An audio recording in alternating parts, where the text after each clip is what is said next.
Hey everybody, and welcome to today's episode of Underneath the Iceberg. I'm your host, Sean Denon. Join me as we dive deep into the untold stories of success. Through candid interviews, we're going to reveal pivotal moments and defining experiences that propelled these ordinary individuals to their level of greatness. Let's go. Hello, everybody, and I'd like to welcome you to the very first episode of Underneath the Iceberg podcast. We are interviewing today Cris Roudigrez, who is someone who I really admire. I've known Cris for years now at this point. Super inspirational. And before we get into anything, I do have to tell a short little story about why Cris is the first guest and the inspiration for this podcast. So, my idea about this podcast was there's so many stories that are fascinating, right? Of people's journeys. Everyone always looks at the tip of the iceberg and wow, they're successful. They drive a nice car. They have a great business, great family, all this kind of stuff. But what did they do to get there? And I always think about the Tony Robbins story of like Tony Robbins lived in his car for 6 months, right? Like everyone sees this massive successful man. But if you go back 20 years, Tony Robbins was literally living in his car. And it's just so inspirational to me. So I had this concept, I had this idea, but I could not bring it to the forefront. I just couldn't visualize it. I couldn't, bring it full circle. And one day I'm scrolling, and Cris is an amazing content creator. And one day I'm scrolling and consuming Chris's content like I always do. And there was this really cool post, and it was a share from like 2012 or something. I don't know, Cris, way back, right? And you talked about, hey, I just finished, I think it was like Saturday. You had just finished up like some weekend work. You just wrapped up a 70-hour work week. And you're like, and you had not achieved success at that point, right? Like that was kind of like hey, I'm just on the grind. I'm on the grind. And then today, like flash forward to 2023, Cris did a repost of that and just said overnight success, huh? Because a lot of people were in a similar mastermind group.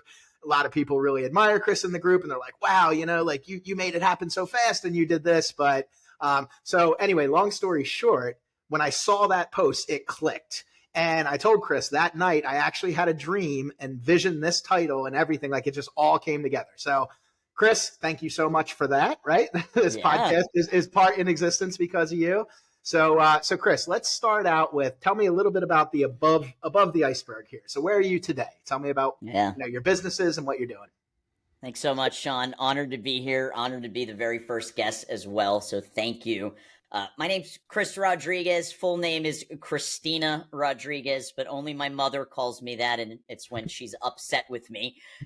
And I own Grow Pro Agency. We are a digital marketing agency that specializes in working with martial arts schools. We have over 400 clients all over the United States. We just found out we made the Inc. 5000 list, number 563. Amazing. And I have 30 rock star employees that, have helped us build this multi-million-dollar marketing agency.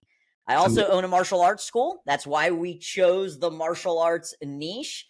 Been a martial artist my entire life, and I own Gracie Pack MMA. We're a BJJ and MMA academy that focuses predominantly on kids programs. We have about an 80% kind of kid focus and 20% adult focus.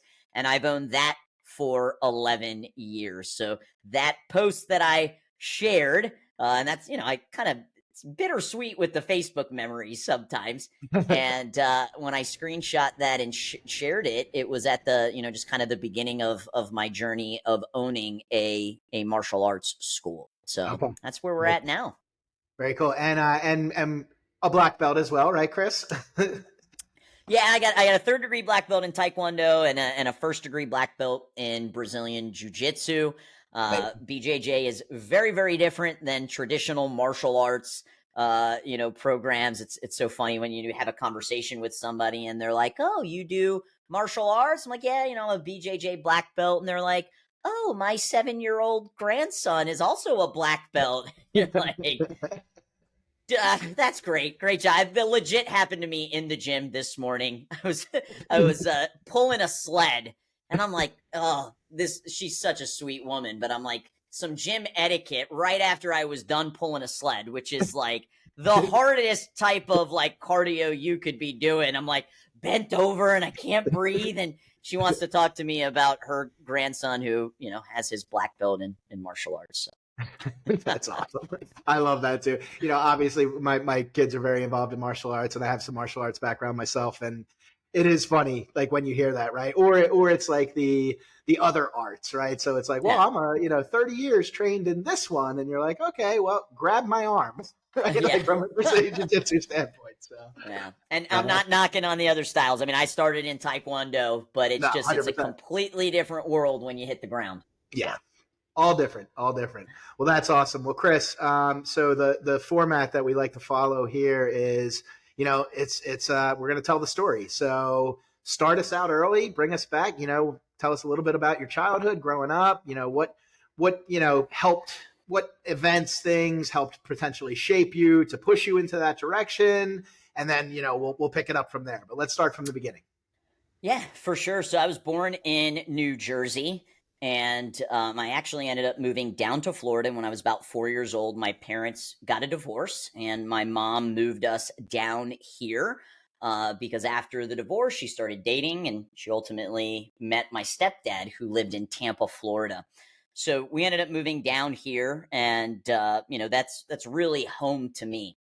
And I have a very interesting experience growing up because, one of my favorite books is Rich Dad, Poor Dad.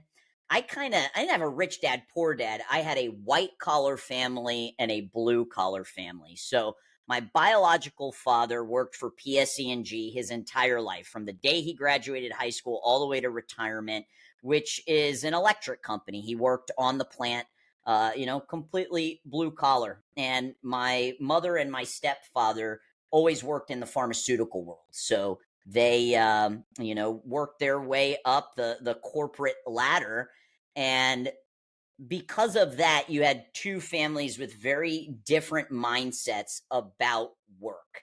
And one of the things that I will never forget as a child was sitting at the dinner table with my white collar family, my mom and my stepdad. And every single night they were complaining about their bosses.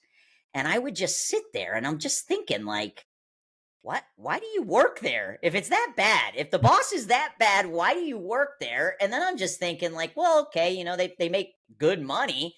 So ever since I was very young, I never wanted a boss because of those conversations that happened at the dinner table. Interesting. And, from the blue collar aspect, and, I mean, for anybody that would ever think that blue collar workers don't work nearly as hard as white, I mean, that's just not true. Like, my dad worked 12 to 14-hour shifts, I mean, a lot of physical labor. And what I took away from that is, just because you work really, really hard doesn't necessarily mean it equates to wealth. And I think that is a misconception that people do have in terms of money. Yep. It's not just about working hard; it's also about working smart. Yep. So that kind of really laid the foundation of wanting an entrepreneurial life. And I'll never forget the day. It was March 15th, 1993. My mom picked me up from school. She picked me up in the car rider line, and I get in the car, and she goes, "What do you think about trying martial arts?" And I had wanted to try it for a while. My mom did judo in the Bronx when she was a kid. And at the YMCA, where she took aerobics classes, right next door, there were karate classes going on. And, I wouldn't watch the aerobics class, I'd watch the karate class. So she picked me up, and we went to Bill Heimberger's Junior Institute of Taekwondo. And I will never forget that day. Mr. Chin was my instructor. He did my introductory lesson. And it was a day that forever changed the path of my life. I knew, like, oh, this is where I'm supposed to be. I absolutely fell in love with martial arts. And I was fortunate that my parents did their research. They found a martial arts school that was a legit school, and they found a school that also had business savvy. And not a lot of martial arts schools do, because when you think about opening up a martial arts school, you typically don't do it because you want to become rich or wealthy. It's a passion that you have. You love it. You love teaching it. But the school we found wasn't just great in terms of teaching and passion. They were also really great business owners. So I got to see firsthand what a successful martial arts school looked like. And once And I you think that's know, amazing because there is so many that struggle, right? And just, knowing other owners of other gyms where it's like that constant, hey, we're picking up a little momentum, we get some students, then people fall off, and you're in that constant, rat reel, which, by the way, Chris's company can help you with that if you're a martial arts owner and you're listening to this. But exactly. no, that's so how old were you at that time, Chris? When Yeah, I was 8 years old when I 8 years old? started at the martial arts school. And I mean, legit, that's all I had ever wanted to do. I mean, I still have blueprint drawings of what I would want my martial arts school to look like that I was Really? making when I was a kid. And, Wow. once I really fell in love with it, I was there from 4 p.m. to 8 p.m. My parents would just drop me off. And, I was the kid like, Mr. Cook, can I clean the toilets? Can I clean the sink? Can I, Yep. vacuum? I was all in. And for me, I'm an only child, and I think that has definitely shaped the person that I am today.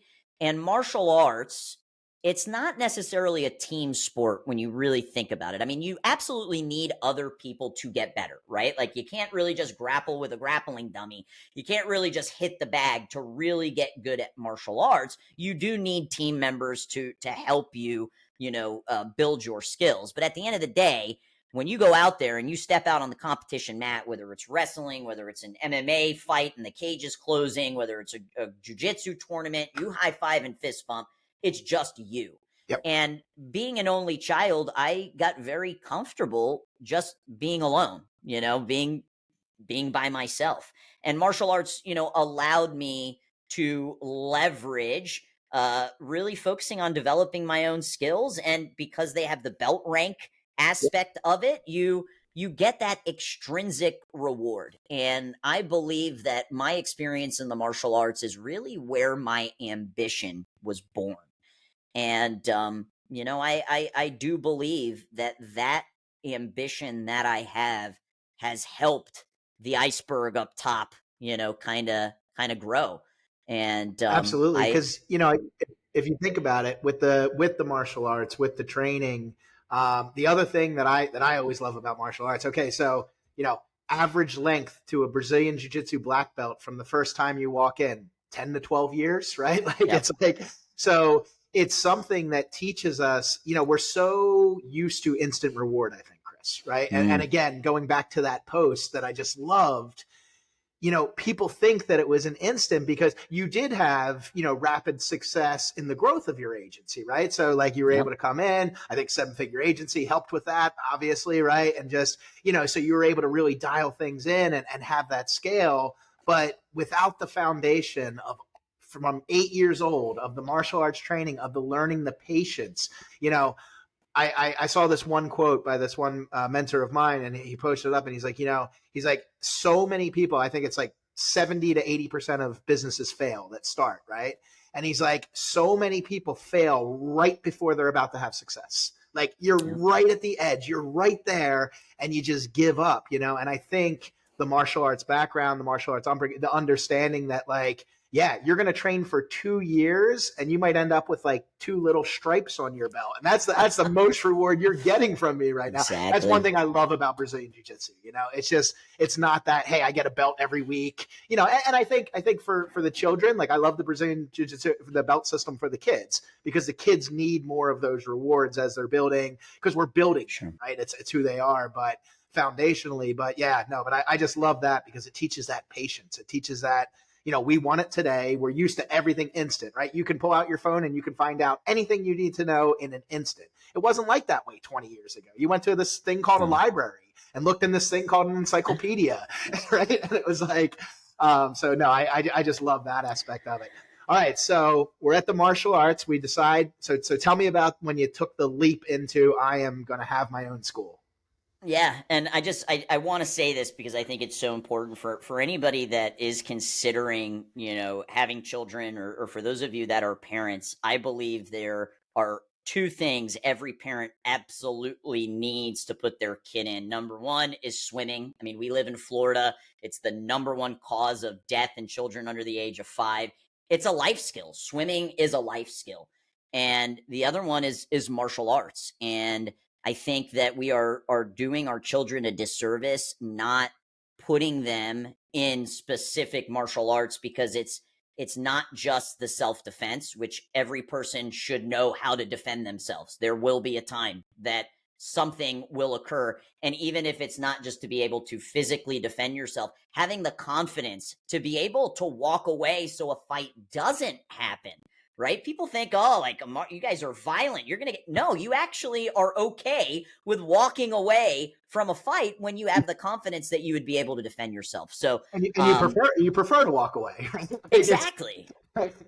Exactly. It's So, always, anyways, I just had to say that swimming and martial arts, put your kids in it, guys, right? I couldn't agree more. My 3 sons have all been martial artists since the time that they could walk and crawl. And today, Chris, they're not actively training in martial arts, right? Like they're big time lacrosse players, as you know. They travel, they're on the national travel team, all that kind of stuff.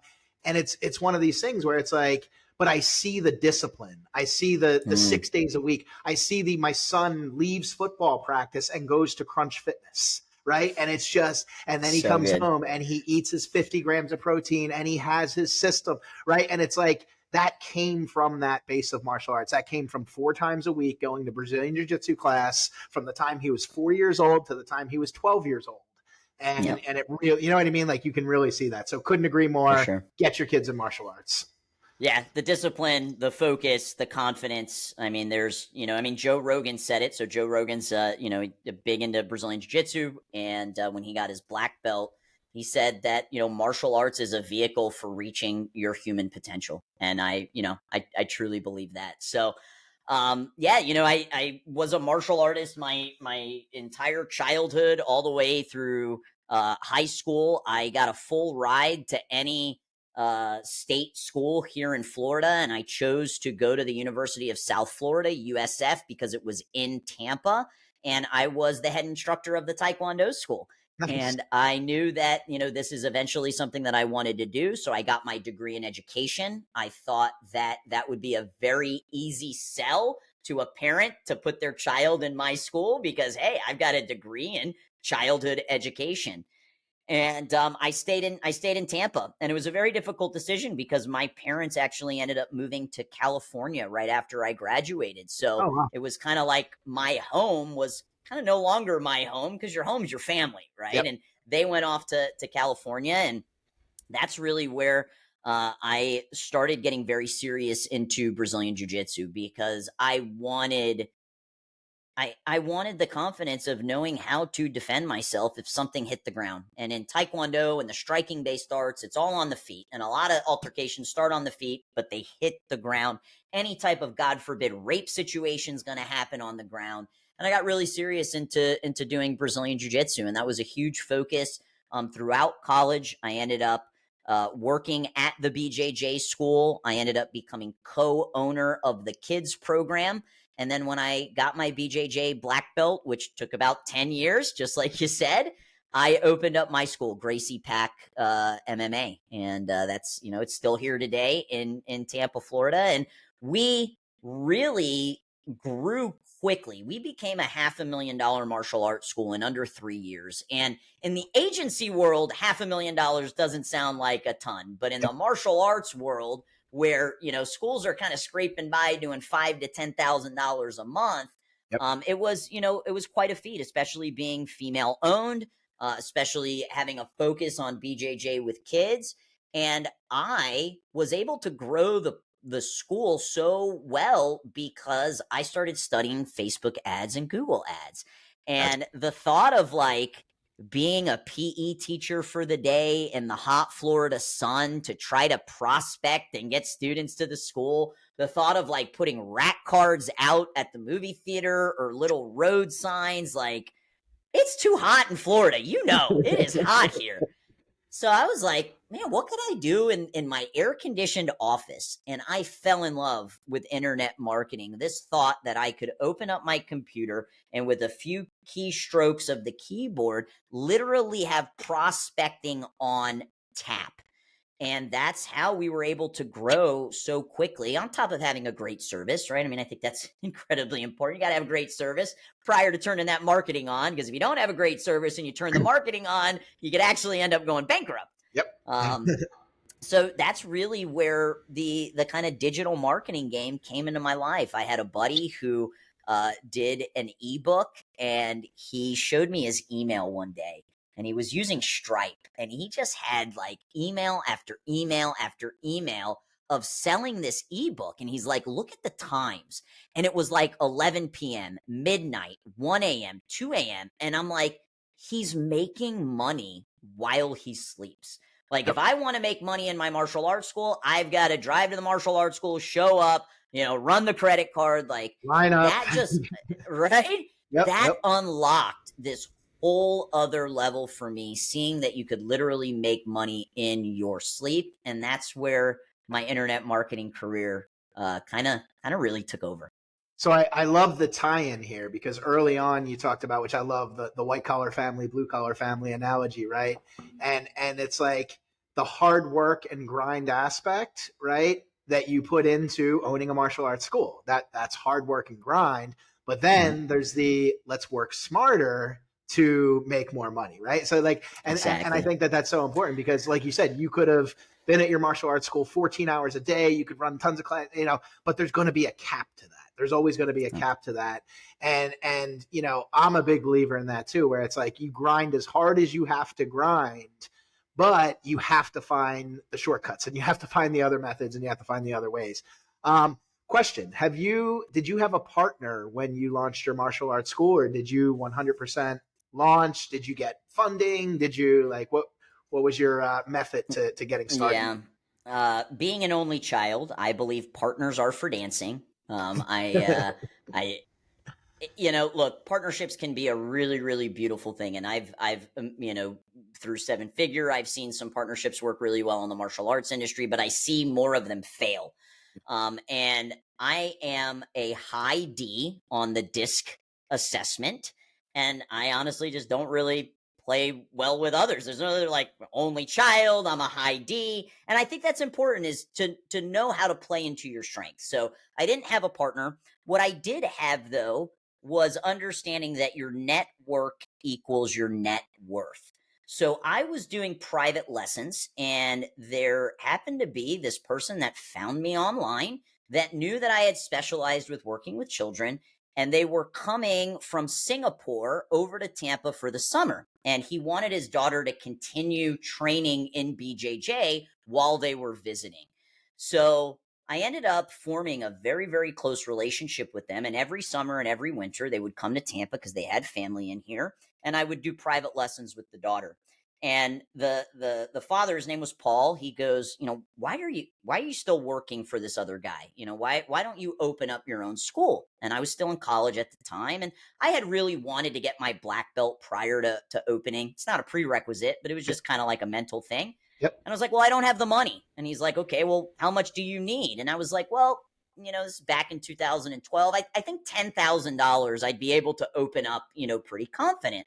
And he was like, okay, done. I'll loan you the money, 4% interest, pay me back in 4 years, which was a great deal. Yep. And I signed the promissory note. He was genius, because he said, you don't owe me the money. The money's coming out of my daughter's trust fund. You owe my daughter the money, which I just thought was very, very smart.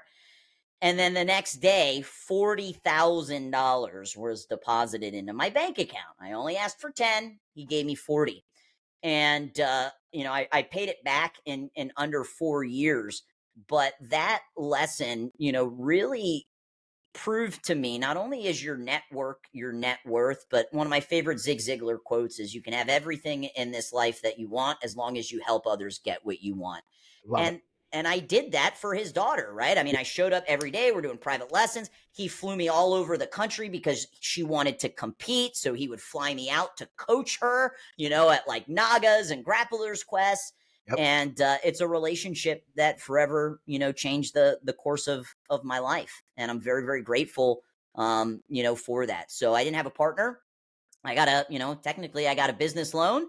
Yep. And was able to pay it back very, very quickly. So. That's amazing. Yeah.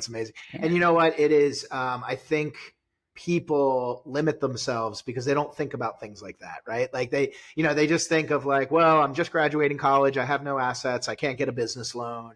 I can't do this. I can't do that. And we always, I think we self-limit a little bit, Cris, because, and it's a protection thing, right? It's our own protection thing that's built into our DNA. But, anytime something is going to be scary or anytime something is just, into waters that we haven't gone into right now, you're a debt-free college, you know what I mean? Like you haven't had that. Now all of a sudden you owe somebody $40,000 and people don't understand the magnitude of that sometimes, right? And I love that he made it connected to his daughter's trust too, because it's like now you have that personal connection that even strengthened it. But I encourage people that are listening and thinking about, hey, I can't do it. There's no way I can do it. I would never get the loan. I would never get this. These are just all self-limiting beliefs. Like these are just things that you do a quick Google search and you're like, well, I'm going to need to have this many assets in order to get this loan. I guess I give up, right? And it's like, and you know what? Maybe they should give up. If you're willing to give up that quickly, maybe entrepreneurship is not for you. Not for you. Like, yep. I think a really important lesson here, and I did a reel on this recently, is this mindset of going above and beyond what is asked for you. And I did that in my relationship with Paul and Kinnery. It wasn't like, oh, show up 1 minute before the private lesson, do the private lesson exactly for 30 minutes, then I'm out, I truly took her under my wing. I, invested my time and my energy flying all over the country to coach her.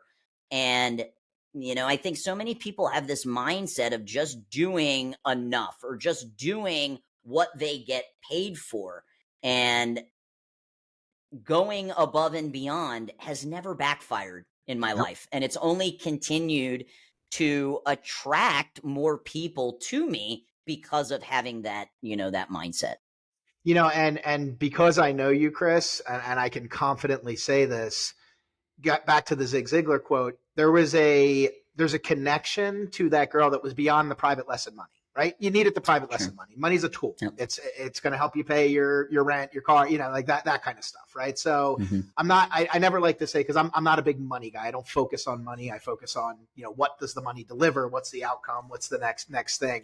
But, I think that passion that you have and that commitment, one of the quotes that I love is, when people talk about, when you do something for somebody else, when there's no potential of return, like that is the truth of giving, right? Like It's not like, hey, I'm doing this because I know I'm going to get this in return, right? So yes, you did your obligation that you were paid for by showing up and doing the 30 minutes. But the investment that you made into that young lady for the 15 minutes of game planning, for the travel, for the things you weren't paid for, right? To me, is what you put out to the universe. Now, you never knew that this man was going to come hit you with a $40,000 loan to start your dream. No. Never had that. You didn't do it with that purpose. And I think that's the point that I'm trying to get to, is do things with a pure heart.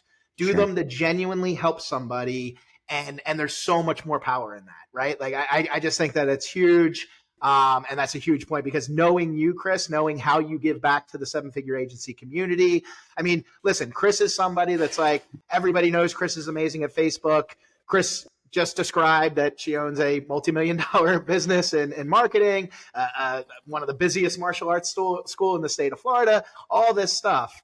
And I swear to you, if somebody in the group reaches out to Cris and says, I need 20 minutes, I just need this explained or something, Cris will jump on at 9 p.m., whatever it takes, right? And it's like, and does anyone ever pay you for that, Cris? Does anybody, you know what I mean? No. Like, no, but, and that's just one of the things I just want to say, like, I admire so much about you, because it's such selfless giving, and everything that you're getting back now, like, I'm a huge believer in the law of attraction. I'm a huge believer in intentions.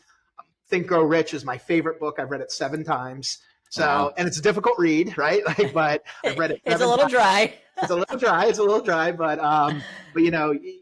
but it's just the principles, and it's like the thinking of it. And I'll tell you a quick story. So, my ex-wife is Brazilian, and this is early in my career, right? So I don't think I ever made a bonus like more than $1,000 or something, right? So we were in an apartment just starting out. We had our one son, and her uncle, okay, is extremely poor, when I went to Brazil, he brought me into his home. I've never seen such pride in a man, though, right? Because he built this home with his bare hands. Part of the house didn't have a roof, Chris, right? And for me, I'm culture shock. I grew up right outside of Philadelphia suburb, right? Middle-class family, that kind of stuff. So for me, it was a big culture shock. But one thing that I connected to was just to see the pride that this man had in his home and everything. Now, this man has 4 children. He adopted 3 children, okay? Does not have any money, Chris, right? But these kids had less than what he had. So anyway, long story short, the way he would make money for his family is he had a truck and he would drive around and he would pick up scrap metal and he would bring it to the yards, get it, and get money for it. That's how he made money to feed his family, right? Well, one day, my wife, I come home, my ex-wife is literally just crying, and I was like, what's the matter? And she's like, they set, his name's Chiogenio, they set Chiogenio's truck on fire. Like bunch of kids, like whoever, just hooligans just came in, set his truck on fire. He has no method. Like now he can't make money. Now he can't feed his family and everything like that. So I asked my wife, I said, how much do you think we could get a truck for? Like, how much do you think we could get a truck? I had $3,100 in my bank account. Okay. She goes, I found one for $1,500. Cool. Buy him the truck. Right. And it was just like, now I never thought like, oh, this man's going to pay me. And she's like, he's not going to be able to pay you back. I'm like, I don't want to be paid back. Right. Like his connection to what he does for other people and stuff like that is driving me to want to do this. She's like, that's half of our savings. I was like, I understand it's half of our savings. I don't care. I will make more money. Give it to him. Chris, true story.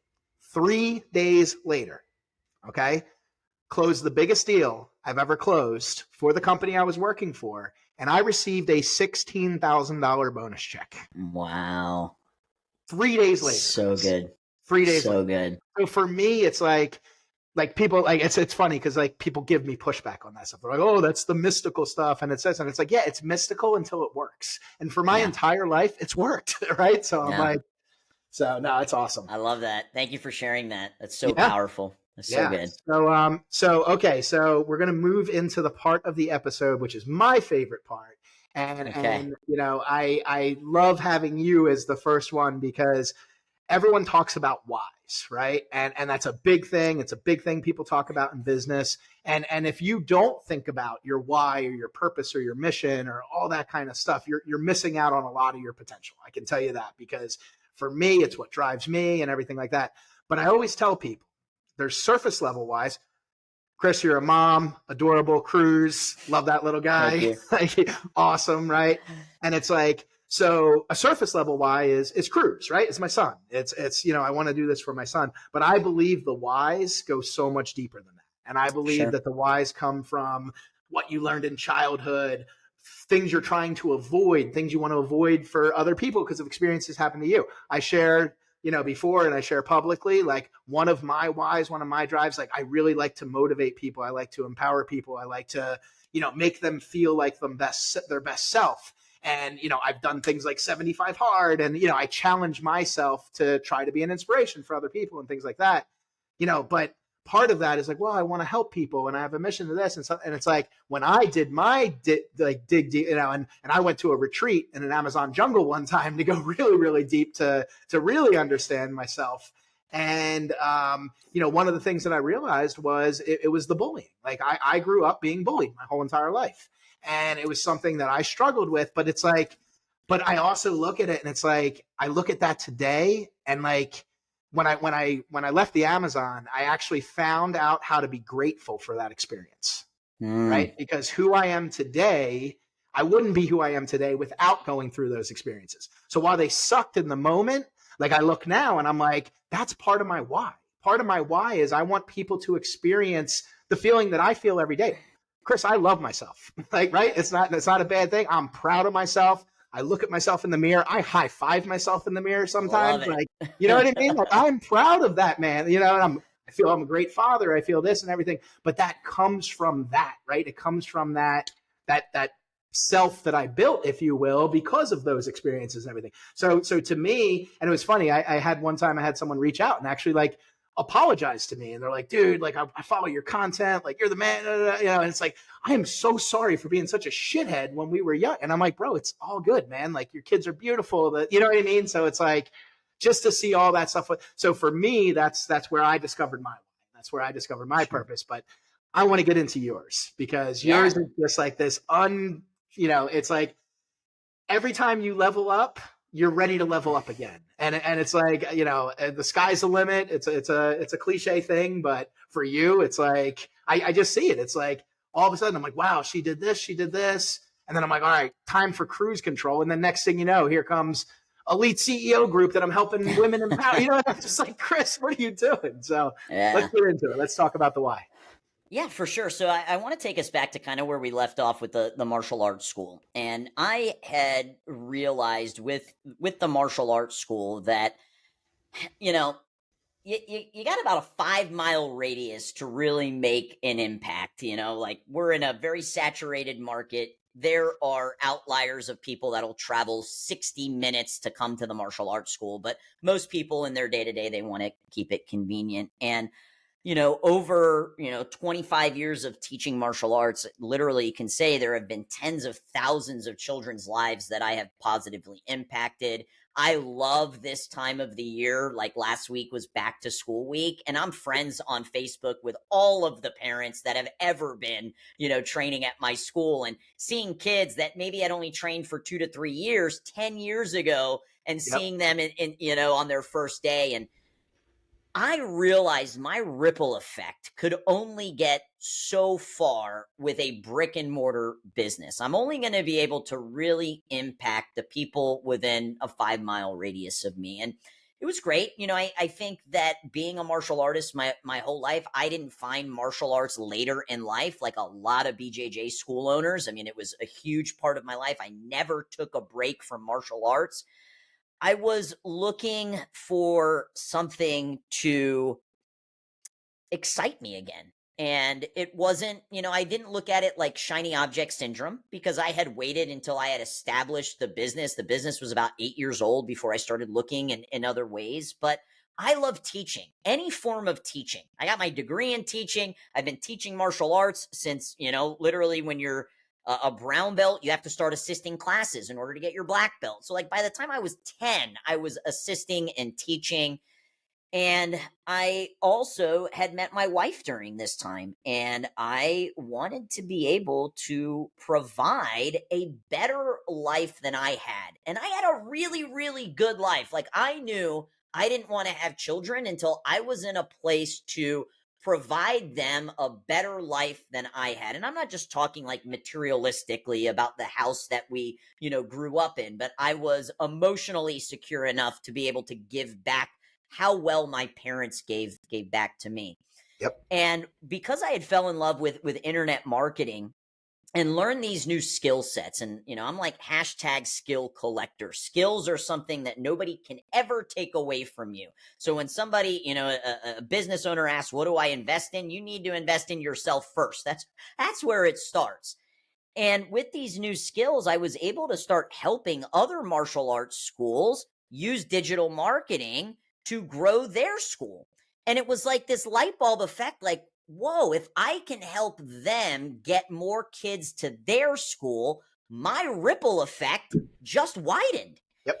And I really fell in love with seeing school owners who were struggling to get kids into their school. And it's not just about the money, it's about the impact, right? Like, yeah, Yep. you don't open up the martial arts school because you want to become rich. You do it because you want to make an impact. And they were not able to make as big of an impact because they only had 30 kids in their school.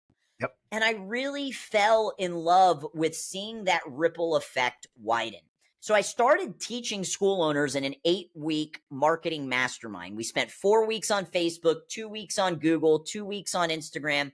And at the end, I only charged $500 for it. And I mean, there were homework assignments, 90-minute, like office hours, gave a lot of value. And at the end of the 8 weeks, they said, Chris, we learned so much, but I don't want to do this. I didn't open up my school to run Facebook ads. Will you just do it for me?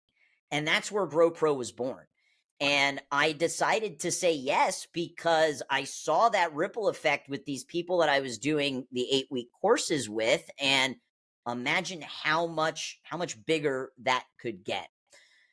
So that's where the agency was born, and we just celebrated our fourth year. The first year was kind of like the side hustle kind of thing, Yep. 1099 contractors, remote workers helping me. And then when COVID hit and everybody went remote, I said, you know what? If we're going to get through this and we're going to be better at the end of it, everybody's coming in office. So when everybody went remote during COVID, I said, nope, I'm pivoting my business. I'm going to bring everybody in office because I know I am a great in-person boss. I built a brick and mortar being an in-person boss. I can build an internet marketing company being an in-person boss. And so we've really only had about 3 years of me kind of playing, like all in. And, now 400 clients and 30 people. And now that ripple effect isn't just about making more of an impact in their communities. What's most important to me now is making an impact on my employees.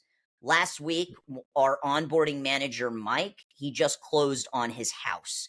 What an amazing feeling to know that I had a part in his ability to do that. And to take it a step further, we do an all hands on deck meeting every Friday. I had brought a real estate broker in to do a presentation to the team about all of the different types of loans that they could be leveraging now in Florida. How do I know her? I know her through jiu-jitsu. Her and her husband own a jiu-jitsu school. And he used her and what she taught us during that all hands on deck meeting to buy the house. And this happened within like 8 weeks. I mean, it was a crazy turnaround.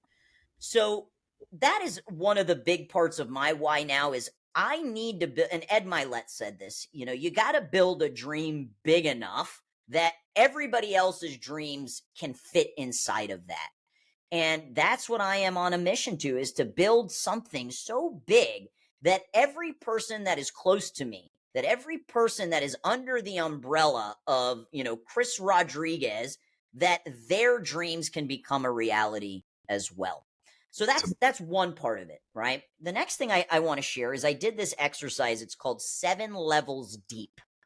And the first question, that they, ask you when you're doing this exercise is, what is important to you about becoming successful, right? That's a pretty simple question, but sometimes it's not something you really sit down and you put pen to paper on.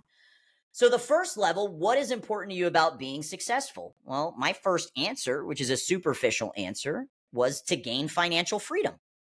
Well, then you unpack that. You peel that layer, that onion layer back just a little bit more. Okay, why is it important to gain financial freedom? Okay, so I can do what I want, where I want, when I want, with whom I want, for as long as I want, which is limitless choices. I think we'd all agree life is better when you have choices. Okay, well, why is it important to have limitless choices? Well, so I could spend more time with my family. Okay, why is it important to spend more time with your family? So we can travel the world together. Why is that important? So we can share life's best experiences together. Why is that important? So I have no regrets on my deathbed. Well, why is that important?